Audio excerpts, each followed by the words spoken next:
ወገኖቼ እግዚአብሔርን የማፍቀራችን እግዚአብሔርን የመውደዳችን ዋናው ማረጋገጫችን እልልታችን እንዳይመስላችሁ። ዋናው ጉዳያችን ኃጢአትን ጠልተን ጽድቅን መስራታችን። ዘመናት ቢመላለሱም እኛ በእግዚአብሔር ፊት በእውነት መመላለስ ያቃተን እንቅፋት የሆነብን ነገር ምንድነው ካላችሁ ራሳችንን መመርመር ስለተው። እውነት እንነጋገር ከተባለ እኮ ብዙ ጸጋዎችን አጥተናል። ተናግረን መደመጥ አጥተናል።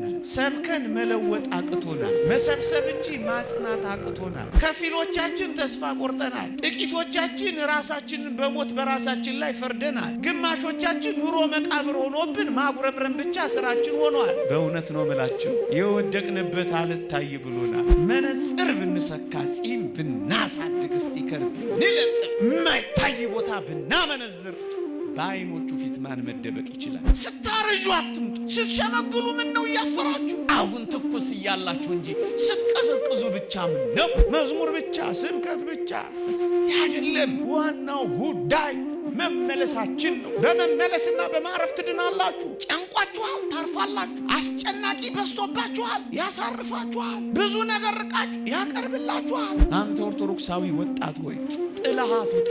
ዓለም እግር ስር ቁጭ ብለህ አትልመጥመጥ፣ አትለማመጥ። ተዋት። ጫቷን ተው፣ ግሮሰሪዋን ተው፣ ስካሯን ተው፣ ስርቆቷን ተው፣ አትለማመጣ። ቢያንስ ከዚህ ክፍለ ትምህርት የምናገኘው ትርፍ ንስሐ ለመግባትን ማሰብንና መፈለግን ቢያንስ ማግኘት አለብን። ኃጢአትን መተው ሁለተኛው፣ ኃጢአትን መጥላት ሶስተኛው ነው። ቢያንስ ግን ኦርቶዶክሳውያን ንስሐ ለመግባት መፈለግ፣ ከእግዚአብሔር ጋር ለመታረቅ ማሰብ የመጀመሪያው ነጥብ ነው። እንቅፋቶቼ ግን ምንድን ናቸው?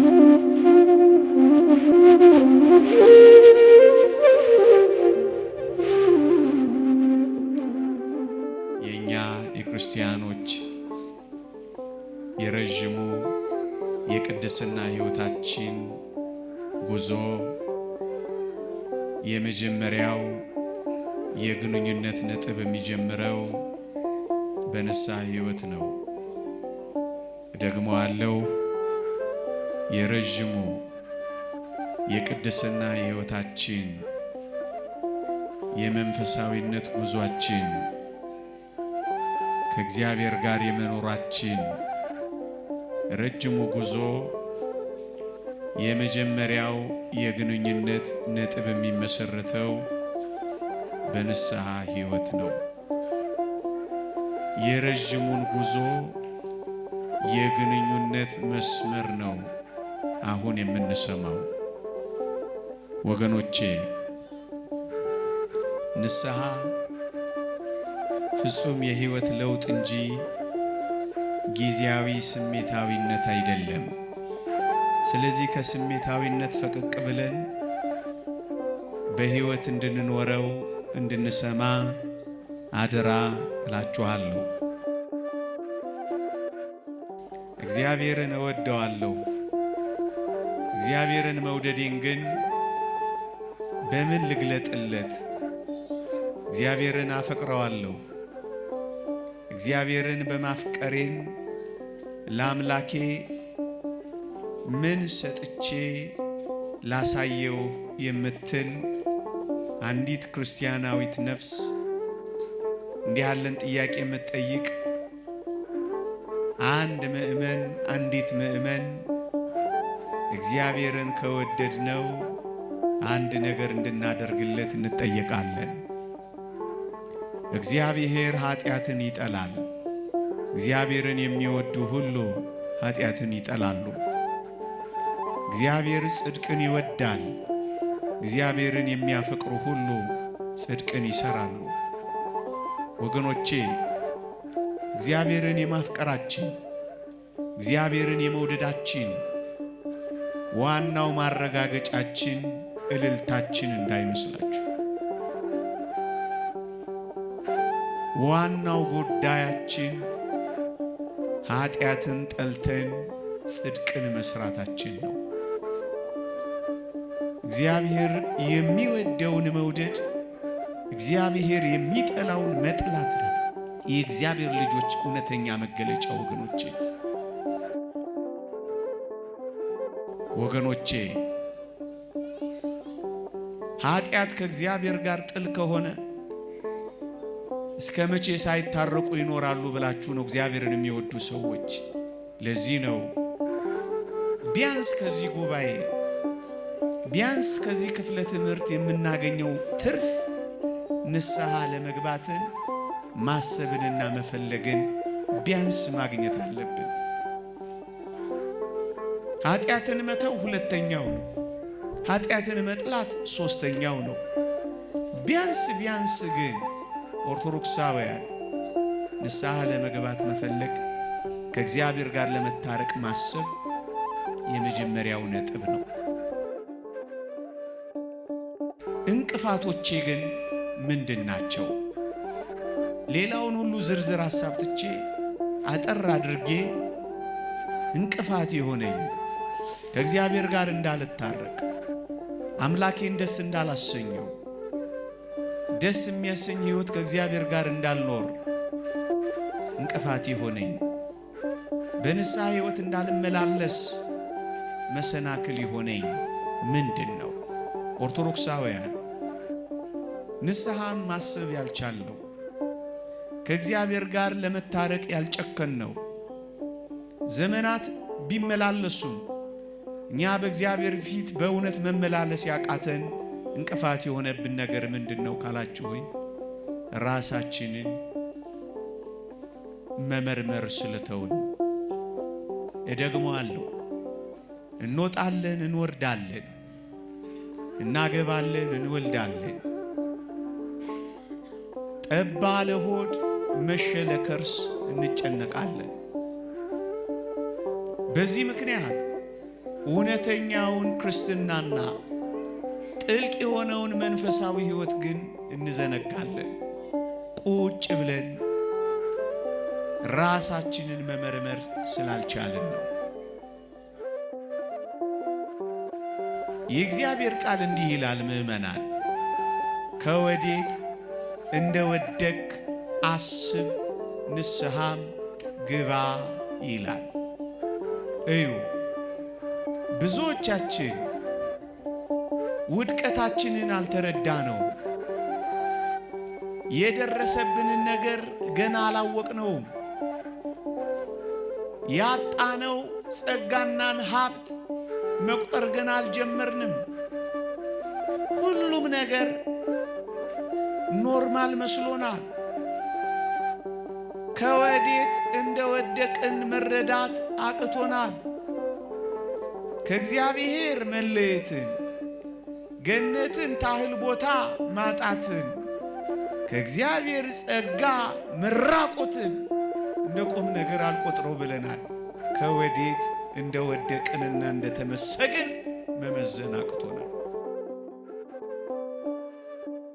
ንስሐ ለመግባት የመጀመሪያው ነጥብ ያጡትን ሀብት፣ የጎደለባቸውን ጸጋ፣ የተዋረዱትን ውርደት፣ የሚኖሩበትን ሕይወት መመዘን አለመቻል ነው ወገኖች። ኦርቶዶክሳውያን እውነት እንነጋገር ከተባለ እኮ ብዙ ጸጋዎችን አጥተናል። ተናግረን መደመጥ አጥተናል። ሰብከን መለወጥ አቅቶናል። መሰብሰብ እንጂ ማጽናት አቅቶናል። ሽበታችን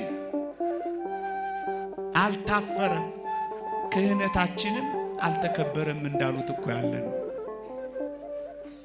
አስታርቀን መሸምገል አቅቶናል። ሃይማኖተኞች ብዙዎች ነን፣ ሰላምን ግን አጥተናል። የምንነካው ሁሉ አይለመልምም፣ ይደርቃል። የሰራነው አይበረክትም፣ ይጠፋል። ሰብስበን እቤት ያስገባነው በቀዳዳ ከረጢት እንደሚጠፋና እንደሚተን ሆኗል። እውነት እንነጋገር ከተባለ እውነተኛ ደስታ ከራቀን ዝንት ዘመን አለፈ። ስራችን ሁሉ እንባን ማፈስ ሆኗል። ሐዘን ሕይወታችን፣ ደስ የማያሰኙ ዜናዎችን መስማት ኑሯችን ከሆነ ሰነባብቷል። ምን እነግራችኋለሁ? እየኖራችሁበት አይደል? ከፊሎቻችን ተስፋ ቆርጠናል። ጥቂቶቻችን ራሳችንን በሞት በራሳችን ላይ ፈርደናል። ግማሾቻችን ኑሮ መቃብር ሆኖብን ማጉረምረም ብቻ ስራችን ሆኗል።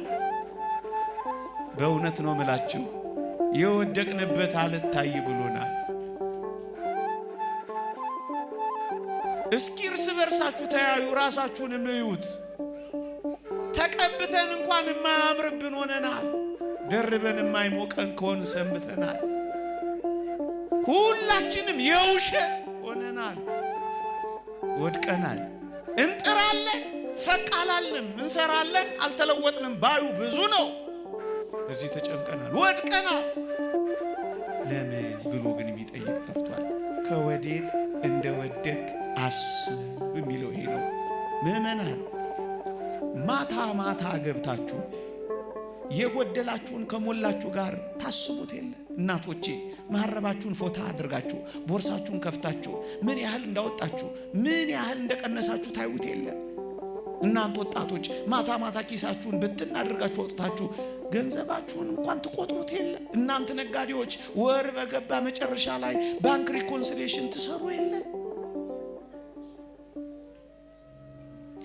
ምነው መንፈሳዊውን ህይወት ወር በገባ አይደለም እለት እለት እንኳን መስራት አቃተ? እለምናለሁ አልተደመጥኩም፣ እጠይቃለሁ አልተመለሰልኝም፣ አንኳኳለሁ አልተከፈተልኝም። ምን ነው የሚል ምን ነው ጠፋ? የቱ ጋኑ ጉርለቱ የሚል ምን ነው ጠፋ? በሃይማኖት ብትኖሩ ራሳችሁን መርምሩ የሚለው እኮ ለዚህ ነው። ቁጭ ብሎ የሚመረምር ሰው ነው ወደ ንስሐ ህይወት የሚገባው። የጎደለውን የሚያይ ሰው እሱ ነው ወደ አጣው ስፍራ ናፍቆት ይዞት የሚገሰግሰው።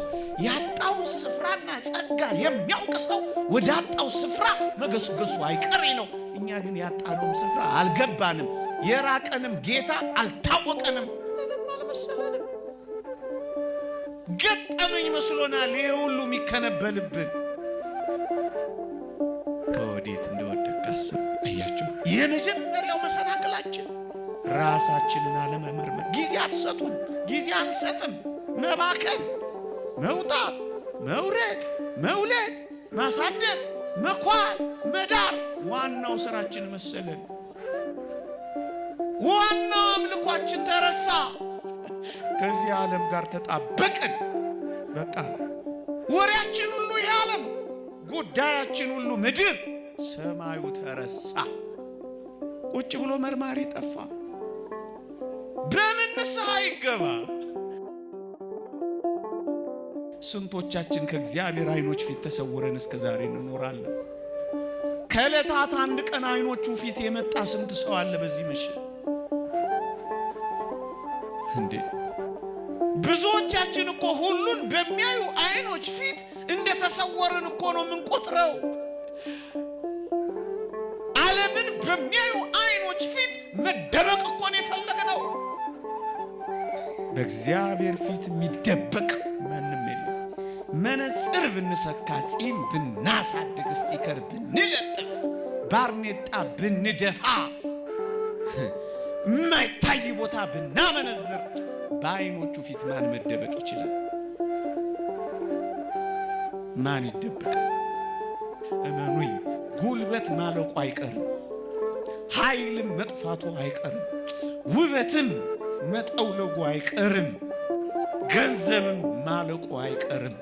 እቺ ምድር ባዶዋን ነው የምትቀረው። የማያልቀው እግዚአብሔር ብቻ ነው። ማርጀታችን አይቀርም፣ የማረጀው አምላካችን ብቻ ነው። መለወጣችን አይቀርም፣ የማይለወጠው ልዑል እግዚአብሔር ብቻ ነው። እህቶቼ በዚህ ወጣትነት፣ ወንድሞቼ በዚህ ብርቱ ጉልበት አምልኩበት፣ ዘምሩለት፣ ቀድሱት፣ አክብሩት፣ ንጹሕ ሁኑለት፣ ተደንገሩለት። ማብቃቱ አይቀርም። ስታረጁ አትምጡ። ስትሸመግሉ ምን ነው እያፈራችሁ? አሁን ትኩስ እያላችሁ እንጂ ስትቀዘቅዙ ብቻ ምን ነው? መቼም እግዚአብሔር ሂዱ አይልም። እሱም ቢሆን ኑ። ግን አሁን በትኩስነት ያጣነው ጸጋ ገብቶን ይሆን? ምእመናን በአባታችን በእግዚአብሔር ፊት ያለውን ጸጋ እናውቀው ይሆን? ሊነገር የማይችል ጸጋ እግዚአብሔር አለው። ቋንቋ የማይገልጠው፣ ግጥም የማይበቃው፣ ስብከት የማይሆንለት ጸጋ አለው። ግድ የላችሁም ባዝነን እንኳን ብንመጣ በትከሻው የሚሸከመን እግዚአብሔር ፍቅር ነው። ከዚህ በላይ ምን ፍቅር አለ? ደጅ ደጁን የሚያይ ፍቅር። ገቡ፣ ወጡ፣ መጡ፣ ቀሩ፣ ሰይጣን አስቀራቸው ወይስ ወደ እኔ ተመለሱ እያለ ደጅ ደጁን የሚያይ አባት አለ። እኛ እስክንገባ ድረስ ናፍቋል። እንኳን እግዚአብሔር ቅዱሳን እንኳን በምጥ ተይዘዋል። ቅዱስ ጳውሎስ እንዳለው ዳግመኛ ክርስቶስ በእናንተ ውስጥ እስኪሳል ድረስ ምጥ ይዞኛል ይላል። ምጥ ተይዘዋል። ምጥ ምን ያህል ከባድ እንደሆነ እናቶች ታውቃላችሁ። መቼ ነው ወደ እሱ የምንገሰግሰው? መዝሙር ብቻ ስብከት ብቻ አይደለም። ዋናው ጉዳይ መመለሳችን ነው። በመመለስና በማረፍ ትድናላችሁ። ጨንቋችኋል፣ ታርፋላችሁ። አስጨናቂ በዝቶባችኋል፣ ያሳርፋችኋል። ብዙ ነገር ርቃችሁ ያቀርብላችኋል። ክፉ ነገር እግዚአብሔር ተናግሮብን ከሆነ ይተወዋል። ስንመለስ ውድቀታችንን ማሰብ መጀመር አለብን። የደረሰብንን ነገር መረዳት አለብን። ይሄ ዝም ብሎ ሂሳብ አይደለም፣ ፍልስፍናም አይደለም፣ ሌላም ጉዳይ አይደለም። አንድ የተገናኘ ነገር አለ። እሱን መረዳት ያስፈልጋል። ምክንያተኞች ሆነናል። እንቅፋት የሆነብን እሱ ምክንያቱ ቢዚ ነኝ። አሁንማ ይህችን ነገር ልጨርስና እገባለሁ። አሁንማ ይሄን ነገር ላድርግና እንዴት ሆናለሁ? ብዙዎቻችን ቢዚ ሆነናል። ዋናውን ትተን በትርፍ መደራደር ይዘናል። ቢዚ ሆነናል። አንተ ኦርቶዶክሳዊ ወጣት ሆይ ጥላሃት ውጣ። ዓለም እግር ስር ቁጭ ብለህ አትልመጥመጥ፣ አትለማመጥ። ተዋት። ጫቷን ተው፣ ግሮሰሪዋን ተው፣ ስካሯን ተው፣ ስርቆቷን ተው፣ አትለማመጣት። እኛውን ቀን የሚጨመርልን እኛውን እድል የሚሰጠን ሰዎች ነን። የምር እንነጋገር። እኛውን እንኳን ፍቅር ጥላቻ ያንሰና፣ እጆቹ ግን ለዘላለም ተዘርግተዋል። አሁንም እኛን ይፈልጋል። ኃጢአት እንዳትረሱ እስከ ሞት ድረስ ላይርቀን ይችላል። ደግሞአለው እስክንሞት ድረስ ኃጢአት በተለያየ ምክንያት ላይርቀን ይችላል እና ኃጢአት እስክንሞት ድረስ ካራቀን እስክንሞት ድረስ ንስሐ ሳንገባ ልንኖር ነው። አንድ ሁለተኛ ወገኖቼ እዩ፣ ንስሐ አለመግባት ነው ነገን እንድንወድቅ የሚያደርገን። ንስሐ መግባትስ ነገ እንድንቆም ይረዳናል። ላለመድገም ከፈለጋችሁ ንስሐ ግቡ። ላለመውደቅ ከፈለጋችሁስ ከእግዚአብሔር ጋር ታረቁ። ከኃይለኛው ከእግዚአብሔር በታች ራሳችሁን ጣሉ እንጂ በኃጢአት ፊት ራሳችሁን የጣላችሁ አትሁኑ። መፍራት ሳይሆን መድፈር፣ መሸሽ ሳይሆን መጀመር፣ መራቅ ሳይሆን መቅረብ። መፍትሄው እኮ ይሄ ነው ወገኖች። የእግዚአብሔር ቃል እንደሚል ኃጢአቱን የሚሰውር አይለማም፣ የሚናዘዝባትና የሚተዋት ግን ምሕረትን ያገኛል። ኃጢአታችሁን ለጌታችሁ ተውለት። ኃጢአታችሁን ለክርስቶስ ሰጥታችሁ የምትቀጥለውን ዓመት ኑሩለት። ይቆየን።